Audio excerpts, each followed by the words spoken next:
Cascade Hoops Talk, bringing the world NAIA basketball one podcast at a time.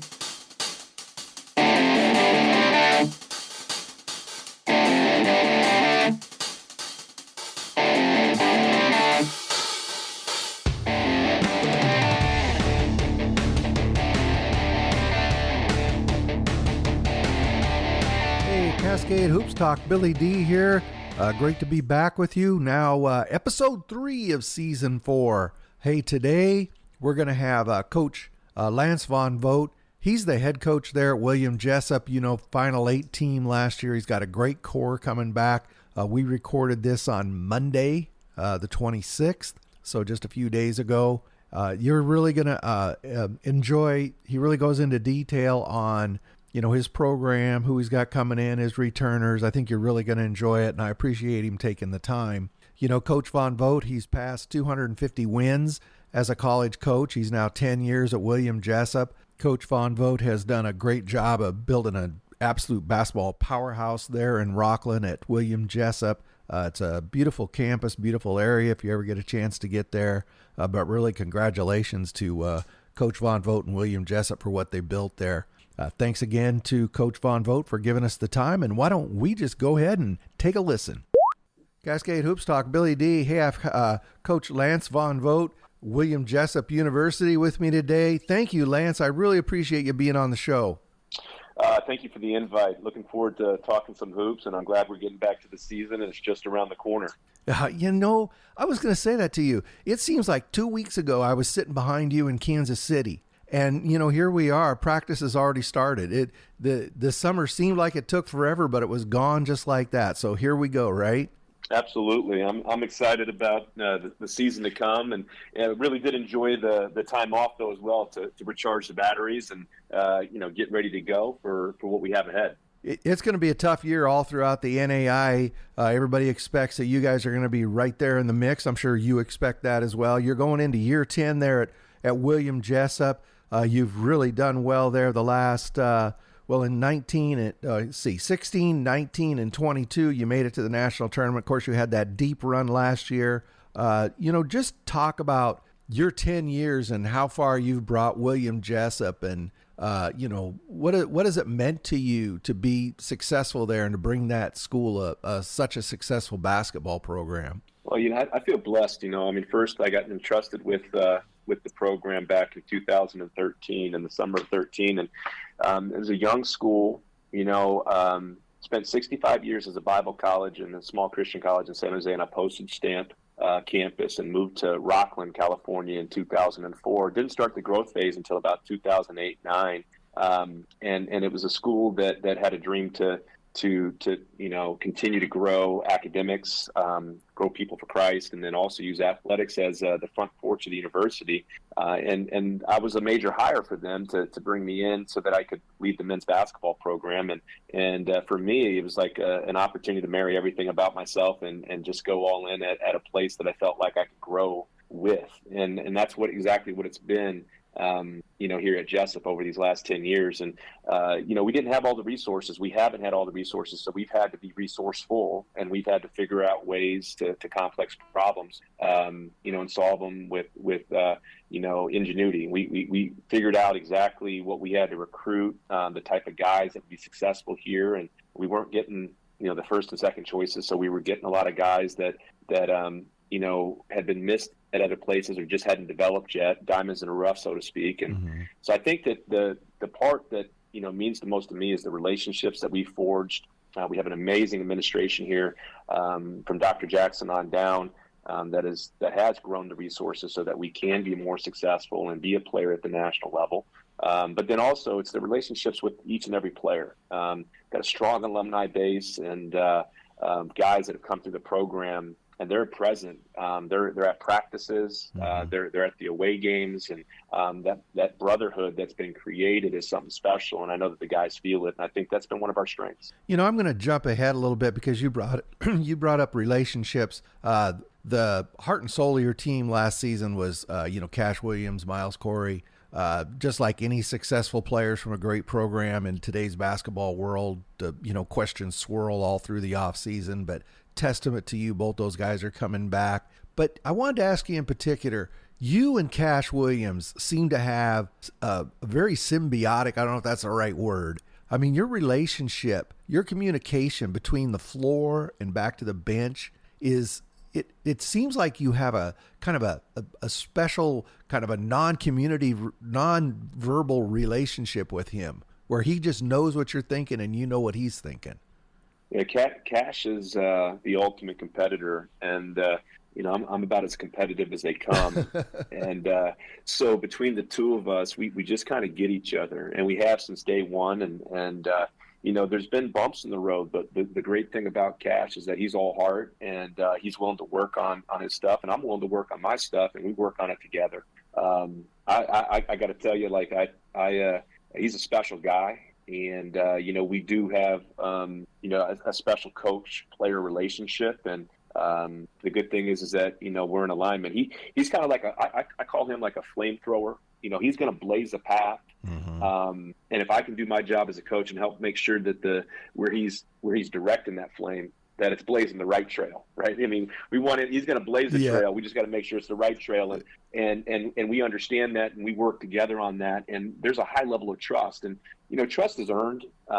It's not given. And Cash has earned that trust from me, and I believe I've earned that trust from him. And, I tell him every day, hey, man, it's, our trust is on trial every day. So let's make sure that we're building it and we're not breaking it down. And I think that communication has helped us get to a place that in games we can communicate with each other with a look or verbal, and we do both. Yeah. And we could both be pretty animated when we're doing it. But at the end of the game, it's a hug and love. I was teasing Cash. I interviewed him after the season last year. And as you say, you're a really emotional guy. So is Cash. Nothing wrong with that. I am too. But I was teasing Cash. I said, is it your job to control Coach, or is it Coach's job to control you? But where does that fire come from, Lance? Have you always had that just deep competitive drive? Because when you're on the bench, there's nobody in the gym questions how you feel at that moment. Hey, so I've always been I've always led with my heart. I wear my emotions on my sleeve, and that's just who I am, right? And Mm-hmm. and I'm not for everybody, and that's okay. I just got to be true to myself and how God made me. But yeah, I believe that this is how I kind of innate sense of competitiveness. My dad was a Marine, and he was an athlete before he went to the Marines and served in Vietnam. And everything from the time I was growing up, man, it was like, hey, I'll race you to the car, or I'll do this. I mean, there was this. I mean, it didn't matter what we were doing. It was a competition. I mean, he would put I have an older sister that I grew up with. I've got three sisters, but one that was like 1 year apart that I, grew up with. And Renee, he'd put gloves on us and put us and say, all right, you guys go in the ring. And then as soon as I started getting a little too rough with my punches with these gloves, then I get toned down a little bit. But I get a little competitive boxing my sister when I was 6 years old, So, I mean, it's something that, it's probably a double-edged sword. My competitive spirit, it serves me really well in the environment of collegiate athletics, and I've had to tone it down in my marriage at times. And my wife has said, hey, honey, I'm not one of your players here. This is not a competition. So I've had to learn that the hard way. Well, obviously it works for you. I want to talk about the team you got coming back, but before I do that, you had in the early 2000s, you had a spectacular opportunity. You were director of basketball operations, Georgia State, and you actually worked for Lefty Driesell. I mean, what was that like? That was an education on, how to be successful as a collegiate basketball coach. The guy had done it for 40 years. He either never had a losing season or had one losing season in 40-something years, and the number of championships that he had won. He was relentless, absolutely relentless, and he had an eye for detail. He could see. We'd walk into the gym, and this is back when you had those marking soles on the bottom of shoes, and so like a lot of the gyms, they didn't allow dark colored bottom soles of the shoes, right? He could walk in the gym and look 90 feet down the court. He's a 70-year-old man. He'd be like, hey, Lance, that kid down there is wearing some dark shoes. Make sure you go tell him he's got to change his shoes if he wants to play on our court. And I mean, it was just like and we're sitting there talking about how we're going to beat, University of Georgia. And he would stop because he saw a kid 90 feet away wearing, dark soled, soled shoes, and his attention to detail was second to none. His competitive spirit was second to none, and he was just relentless. And he just had this drive and this pursuit. And I saw real early on why he was so successful, but then also he had staying power, the consistency in which he brought that effort every day. It never waned, and I took that with me, and it's a lesson that I'm very thankful for. Yeah, I think, I mean, you'll probably cherish those years for your entire life. That had to be very special. It is, and people don't know. Lefty was born on Christmas Day, so he was a gift for everybody, and people don't know that. But yeah, he's a Christmas baby, and so every year around the holidays when I'm getting a couple days off in between games, I think of him and reach out just to say thank you. Lance, you had a Final Eight team last season. You really bring back a lot. You got, as we mentioned, you got Cash and Miles coming back, but you have 5 guys coming back who started 10 or more games, 4 guys coming back who started 20 or more games, and all 5 of those played almost 20 minutes a game. So you really have a good core group coming back, don't you? I feel blessed. I mean, we've got guys that know the system, that played the system. They're not just guys that were sitting in the wings, practicing but not getting on the floor. But we have, a couple of All-Americans coming back. We got a couple of guys that we think have the ability to be, all-league players as well. And these guys love each other, and they really care about each other. They felt, like we had a great year last year, but they didn't feel as if, they want more. Mm-hmm. They want to get back in the gym and they want to get more. And I think that's a good place to lead from. You have, in addition to Cash and Miles Corey, you have Jordan Adams and Jaden D. Joseph as both as seniors coming back. How important is it to get these guys with all that experience back? Extremely experienced. Jaden's been with me with the COVID year. He redshirted when I brought him in from Carson, Nevada, and played at Carson High School. And he redshirted his first year. And then with the COVID year, Jaden's finishing up his master's degree this year. Well, good for him. And this will be his 6th year with the program. So I will have coached him more than any player I've ever coached in my 23-year career. So, he knows me as well as any player could know me. And he's a mid 40% 3-point shooter at 6'5". He's really spent the summer reshaping his body and getting into the best condition that his body's been in years.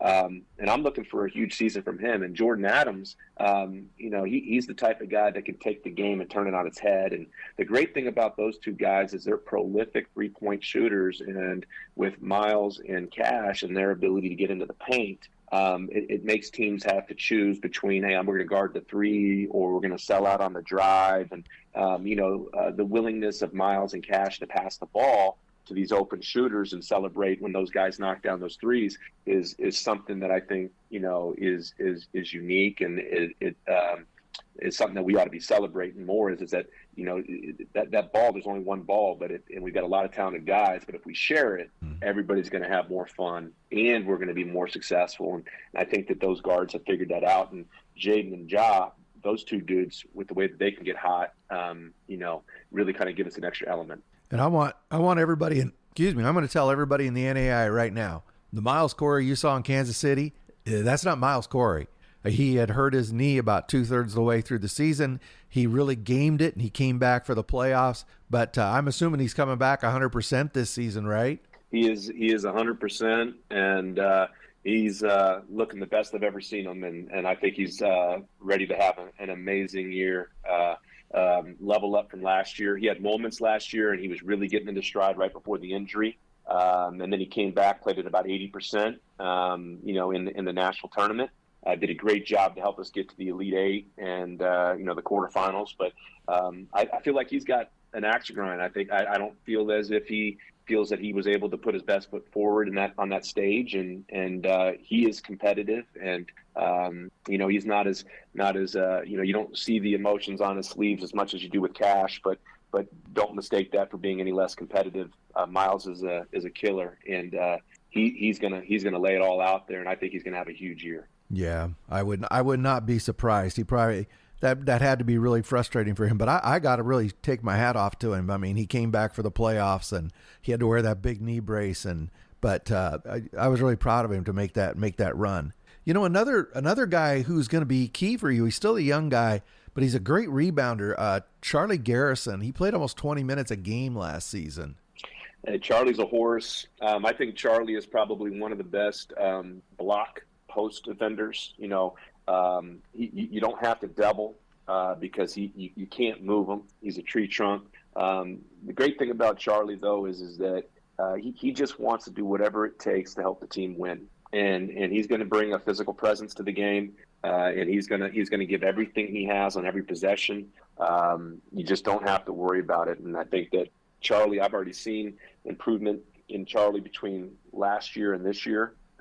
In his ability to finish around the rim offensively. And as he gets better at that, you know, that offensive rebounding that he does naturally, you know, if he can turn those into points more often, that's just going to benefit us as we get into those tough, tight games. And we're playing some of those teams that do have a lot of bigs and they want to come in and be physical. Charlie's going to be a big reason that we can, you know, be match up against those guys and be successful. And then you kind of rebuilt the role players, I'll call them that. We don't know where the transfers are going to fit in, but you've kind of rebuilt that. You went out and got a bunch of transfers. You know, a couple guys I want to ask you about, some guys I've seen play. First one is Xavier Lovelace. He comes down from Eastern Oregon. I didn't realize he was from the Sacramento area, so that probably really made it a lot easier. But he's a really good paint defender. I mean, I think he's a great get for you guys. X is one of those versatile guys that can play multiple positions. He's a switchable guy, which we love. He's a guy that can play both defensively on the perimeter and in the post. You don't worry about, you know, mismatches with him or, you know, cross matches with him. He allows us to just be more dynamic in the types of things we can do defensively. The thing that he is got a unique talent for is he's got a nose for the ball. Mm-hmm. If he rebounds out of his area as good as anybody that I've seen in a long time, he gets it with two hands and he rebounds in traffic. You know, he averaged about 3.5 offensive rebounds a game last year for Eastern Oregon, and I would expect that, you know, with X, he's going to be a guy that is going to be able to earn us extra possessions with his rebounding. At the same time, he's going to be able to, you know, score. You know, when he's asked to score, because he could do that too. He averaged about 13 or so points a game last year as well. And then defensively, he's just going to bring us an extra gear so that we can do a few extra things. His athleticism obviously is going to help us as well. You know, he's a really athletic guy and can get up and play, you know, elbow over the rim. And that type of athleticism, you know, is going to help you in moments when you need it. You know, you don't know when you're going to need it, but it happens in a game, and he's going to be able to be an eraser back there on the defensive back line and help us with some stuff. Yeah, no, I agree. I've always been impressed with him. And then Nigel McKay, he comes down. He played at Warner Pack. He's a good 3-point shooter. He's still a young guy. He's coming down as a sophomore. You know, with all the 3-point shooters you have, is there going to be room for him? I think there is. You know, the thing about Nigel is that we're asking him to expand his game. You know, and primarily last year he spent most of his time outside the 3-point line, mm-hmm. Scored predominantly most of his points outside the 3-point line. But he's about 6'4", 6'5". He's got a great body. He's a good athlete. He's physical. We're going to turn him into, and he has it in him, but we're going to work on him being a 3-level scorer. And we're going to ask him to be very involved in our defensive rebounding and very involved with our defensive concepts. And he has all the tools to be there and to grow into that type of role.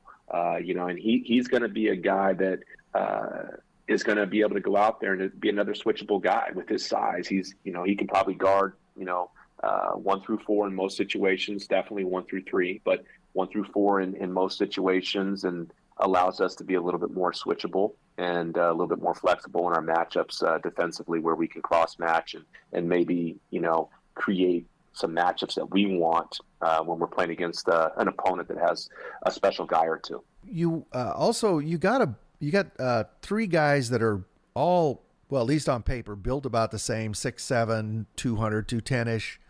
They all had very successful JC careers. Max Edwards, I think he was first team in his league, 18 points a game. He played at L.A. Pierce. David O'Looney, he played at American River there in Sacramento, 13 points, 8 rebounds. A guy can play ball. And then Luke Sayer, he went to Deion's, 11 points, almost 8 rebounds. They all got the same kind of body type. Talk about those guys, but was that on purpose that you kind of went out and got that beef? Yeah, absolutely. I thought that, last year when Matt Schmidt went down in early December, our starting center, terrific player, all league, all GSAC level guy, that was a big hit for us, and we had to adjust, and Charlie Garrelson stepped in and filled the role. But then we were down to, really one guy with some size. And I thought that when we played teams that had a lot of size and a lot of physicality, they had an opportunity to try to wear us out through the game. And if we got into foul trouble, then it made it, truly difficult. I thought in that quarterfinal game against ACU, we got into early foul trouble with Miles, Cash, and Charlie with 2 fouls each in the first 5 minutes of the game, 6 minutes of the game. And it put us into a schedule where we had to rotate, and we had matchups that we didn't like. And over the time of the game, it really wore us out, and they beat us up on the boards, and I think they out-rebounded us by 20, which is not something that we're proud of. But we knew we had to address it if we wanted to win, 6 games in a tournament. To win a national title, we had to address that. That was our Achilles heel. And so, yeah, we made an effort in our recruiting to address that so that, if an injury did occur, and we pray that it doesn't, we're not gonna be the undersized team that runs into a team that can just, out physical us down the stretch. And so, yeah, it was definitely, and those guys that you named, each of those guys, they have similar size and whatnot, but each of their games is a little bit different. Max is a absolute, stone cold shooter from outside the 3-point line. He can score, very high basketball IQ, plays the game with a great level of feel, and he can play with any 5 guys in his straight thing. Luke is gonna be that guy that just has that great footwork around the goal, scores it really well at the hoop. And then O'Looney is the guy that, is a little bit more of a face up. He can knock down the 3, he can hit the mid range, but he's the guy that terrific offensive rebounder, knows for the ball, tracks down the ball outside of his area, and does a lot of things in that way. So same size, same body type, but different games, which I like the fact that they're not, all exactly the same. They each bring a different element. So depending on what we need, I think that they all can contribute. And then you have I'm going to ask you about Ashay Verma, a 7'2" guy, played at Butte College. He's from India. Is he a project? And I'm not saying that. I don't mean taking anything. But if a guy's 7'2" and he's not playing D1, I always assume he's a project. I think he's going to be the surprise. Okay. Well, that'll be the big win for you if that's the case. Yeah. Yeah, here's the thing. Picked up basketball when he grew too tall to play cricket, okay? And then picked up basketball, went over to Australia for high school, and learned the game, and then came over to Butte and played the last couple of years at Butte, but still has a pretty much a clean slate as far as his basketball history. But he's got great hands, and he really has not been in great game shape yet. So he spent a good deal of the summer here working with our strength and conditioning and performance coach, Corey Polay. He's already got himself in better shape than he's ever been in. I think that by the time we get to January, February, people are going to be surprised at what this guy can do. He's still got a long ways to go, but the natural ability is there. The work ethic is there. And he's a strong physical guy, and the question will be is how many minutes can he play, before he needs to get a break? Like, can he go 4 or 5 minutes, and then, or is it 3 or 4? Right now, it might only be 2, right? 2 minutes, 2 hard game minutes, and then hey, I need a break. But we're going to try to get him up to where he can play to 4 to 5 solid minutes of game play without any decrease in his ability to perform. And if we can get him to that, then, he could be a big piece to what we do this year. Last season, the GSAC was an absolute buzzsaw. It's going to be again this season, and I want to ask you about that. But before we talk about GSAC, I was looking at your off-conference schedule, and, you play Oregon Tech, Southern Oregon a couple of times. You're going to play Huntington. You're going to play Jamestown. and you're going to play University of St. Francis, Jamestown and St. Francis down at the show. I mean, you're not pulling any punches, Coach. Hey, we that's what it's all about is competition, and we want to know where we're at, what we need to work on, and how we can get better. And it's we want to see teams from outside of California that are national tournament level, national championship caliber programs, so that when we get to the tournament, we're not surprised by anything we see. So we love going to tournaments like the show. Last year we did Daytona Beach Shootout and got a chance to play Indiana Wesleyan, which that was fortuitous because then we played them in the Sweet 16 again. But Indiana Wesleyan and Concordia, Nebraska. This year it's Jamestown and St. Francis, and Southern Oregon is going to be fantastic. I think Matt Zozel's going to do a great job. Yeah, they're going to be good. They're going to be good, I think. And obviously, we start off at Oregon Tech, and those games, you've been there for the ones we've had, and they're always great games, and it's a national tournament team, and that's what we want to do. I think last year one of the things that I liked was we had throughout the year either the number one or number two strength of schedule on that RPI index, and that's something that I do look at. And the reason I look at that is I want to make sure that we're preparing ourselves to be successful once March comes. Yeah, you don't want to get into the playoffs, and that's the first time you face one of those, like a Jamestown or somebody like that. That's and they played. We got great teams in the GSAC, but they play different than the GSAC. Okay, Jamestown plays, St. Francis plays different than the teams in the GSAC, and it's funny because they say, hey man, it's great for us to play you because we don't see any teams like the GSAC.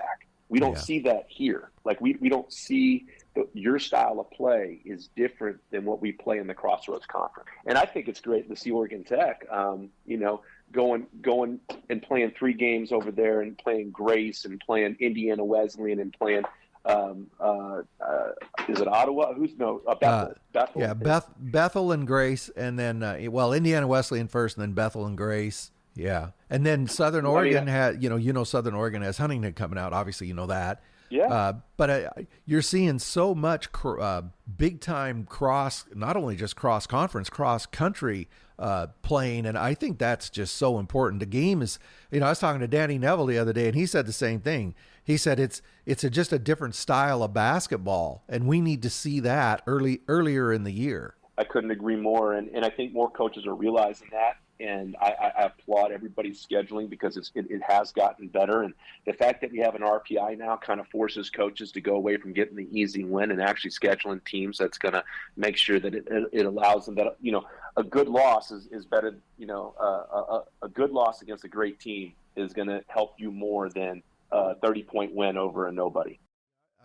Before we talk about the GSAC, I want to go back to the tournament just for a second. A moment of self-reflection here.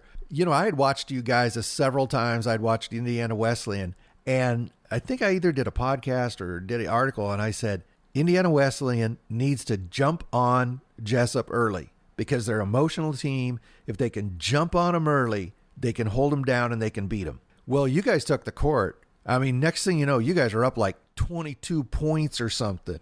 And I sat there and I thought, well, I was really off mark on that one. And some of your guys even gave me a little juice. I think they might have listened to it. But, that when I watched that, how you must, obviously, if I knew you had to come out with a big start, you knew it. How did you prepare for that game? And how did you get that big emotional jump at the start? Well, I think our guys were ready. We had seen them before. So we knew their roster. It wasn't just, film and review. We had played them in December just before Christmas down at Daytona Beach. We felt like we were in a better place. Like we had lost Matt Schmidt the game prior to Indiana Wesleyan. Yeah. And we had to revamp our lineup and revamp our style of offense in the three, and then travel to Florida the first time that we played them. And and that they were our next game. And so we went in there not knowing how we were going to match up against them. And we had some success and we played well enough to get the win. And then, so from that, I think that built a lot of confidence that we were just in a better place. We felt like we were a better team than we were in December.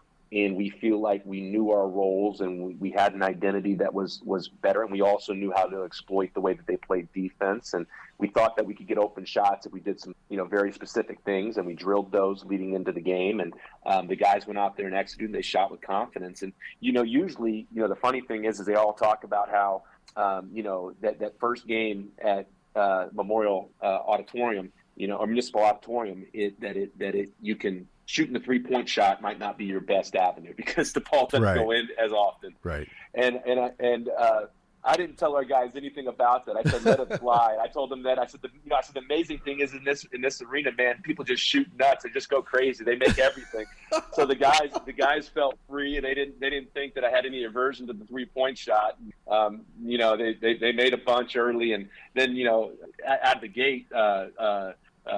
In the second half, man, that 16-0 run by a single guy, Dan Largy. Yeah, that was one of the most impressive things when he pulled up from 35 feet and hit and switched a 3 with a guy's hand in his face on his 4th 3 of the second half, and in 2 minutes our 22-point lead was 6. I said, "Oh boy, here we go." Yeah, oh yeah, and it was fun to watch. I mean, Largy was giving it to your guys are giving it to. I mean, it was fun, but it had to make you a little bit nervous because it looked like you had the game in hand, and then I think 2 minutes to go. What was it, 4 points or something? It was.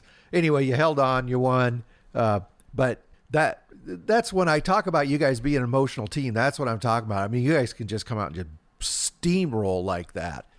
The one thing I think, hey, we are emotional, but the one thing that I would say is that we're tough-minded. We're mentally tough. I mean, and we've got to build that mental toughness that we had last year with this new group of guys. We have to get back to that because there's days that we just didn't have it, but we found a way to win. And I think that that's a mark of a terrific team is like, hey, when you're not playing your best basketball, do you have the ability to and enough grit and enough toughness and enough willpower and enough togetherness to find a way to eke out a win? And I could think of a couple ones early in the year where we just didn't have it, but we found a way to win. It was overtime at Life Pacific, and they played fantastic. And I thought, Tim Cook had his team ready to go, great game plan. And I felt like we were like sleepwalking. Yeah. And we had to find a way to score 7 points in the final 80 seconds to tie a game up to send it to overtime. And then we're down 6 with a minute to go in single overtime and send it to double overtime. And then we were able to win it in double OT. And that was one of those wins when everything went the wrong way, but we had to figure it out, and our guys did. And I felt like we had a couple of those along the way, and those were the ones where the guys started to understand, believing in one another, and then at the same time, hey, we can't come out flat. We come out flat, these teams are too good, we're going to get our blocks knocked off. So I thought we learned a lot from them. Yeah. So let's talk about the GSAC. I look at it up and down. I'm trying to figure out where the weak spots are. I don't see them. Ottawa, Arizona now, as you know, I mean, they're just as tough as anybody in the conference. They'll be challenging for a title as well. Hope International. I mean, just up and down. Of course, your kryptonite, Arizona Christian. You should schedule a couple.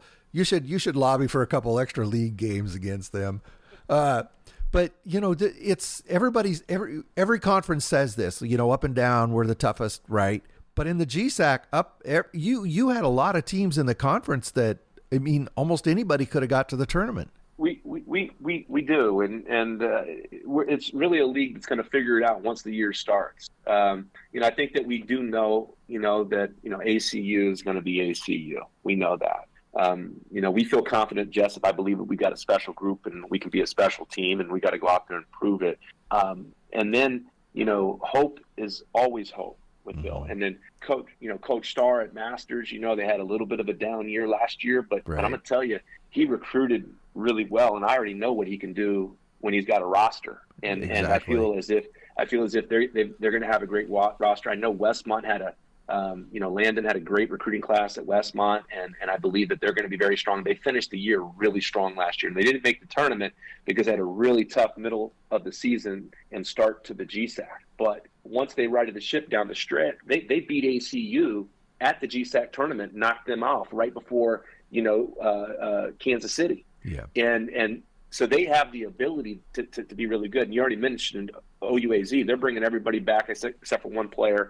They brought in three guys that are all going to help them. they're going to be better. I believe that they should be better than they were last year. And they made it to the round of 32 last year. And they could be even better than that this year for sure. Yeah, Keeley's done a great job over there. They basically built only the program, but the entire school just, out of whole cloth there in the desert. They really deserve a big tip of the hat. And I'll tell fans right now, this is just a side note, but if you ever see on the schedule Masters is playing Antelope Valley, get the video feed, because I tell you what, those two teams, they go at it. I don't know if you've seen them play, Coach, but boy, they go at it. I have, and I usually, I watch it live, if I can, if we don't have a game, and then I'll, you obviously break down the film and whatnot when you're preparing to play those guys. And last year we played both of them. Obviously, played Masters twice in the season, and we also played Antelope Valley in a single game.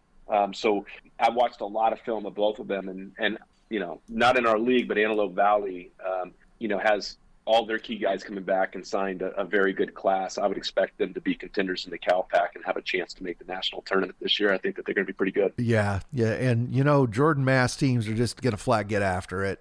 I mean, just the way they play. So, Coach, I really appreciate you taking the time. Best of luck to you as the GSAC starts. You really need to be congratulated. I want to say one more thing before you go. You have now crossed 250 career wins. What a great milestone, Coach. Thank you. I appreciate that. And I do value that. And because it's a testament to, the years of service that I've had and the way that basketball has created a great life for me and given me so much. But it's also, going back to the word we started on, was the relationships that have been built. That's what those represent. Strong relationships and, the chance to be a part of these young men's lives. And so that for me is an awesome reminder of all of those that I've been privileged enough to coach. Well, that's Lance Von Vogt. He's a head coach at William Jessup. Coach, I really appreciate you taking the time to talk to us, and good luck as the season starts. I can't wait to see you on the 29th. We'll see you October 29. I'll see you in Klamath Falls, and we'll have a good time. Win or lose, it's going to be fun. Yeah, absolutely. Thank you very much, Coach. Okay, thank you. Bye-bye. Hey, thanks very much to Coach Von Vogt. I really appreciate it. I really enjoyed talking to him. I hope you guys enjoyed it as well. It was a great conversation. I'm going to see Coach Von Vogt on October 29th.